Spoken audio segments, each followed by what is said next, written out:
certainly wasn't the strongest Portuguese side. They had 4 or 5 good players missing. Yeah. But it's still a good team. Yeah. And our performance with a lot of very young players that Stephen has introduced into the team. Yeah. Our performance in the second half of the game, we were poor for 20 minutes. We picked it up before half-time. Yeah. And in the second half, we were the dominant team. Yeah. And we had a perfectly good goal disallowed. Now, when you consider where Stephen Kenny started and what he inherited, Okay. I think it's remarkable what he's done. I think the young players who've come in, as well as people like Shane Duffy and Seamus Coleman, have responded to him. Yeah. I think he's shown himself to be a courageous coach. He's willing to play young players in big games. Does he get a hard time? He gets a hard time. Too hard. He did get a hard time in the beginning. But a lot of people want him to get the job now.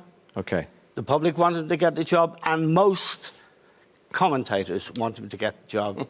Some commentators want more evidence.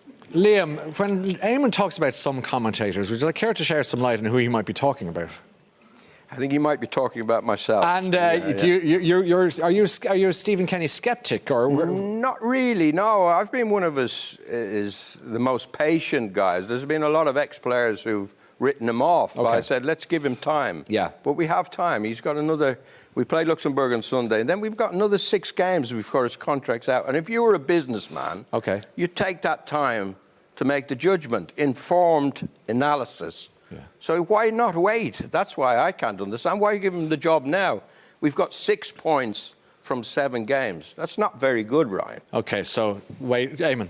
We've lost 1 of our last 9 games. He is doing something very courageous. He's trying to revolutionise the Irish team. These are young players, very young, yes. 19, 20, 21. Ogbenny last night, who he started, you know, he's from Cork. He's 19. And the goalkeeper, you know, Bazumu, like, he's 19, he's magic. So and they're all playing for small clubs. Okay, good. None of them are playing. When Liam and the Trapattoni regime were in power, they had Robbie Keane, they had Damien Duff, John O'Shea, Shay Given, you know, big players. Stephen has had none of that. He's had to start with very inexperienced players. They're very young. They excite me. They excite the public. There's a bit of a strut about them. Okay. And that's the difference between us. Liam wants more evidence. I just want him to get the job.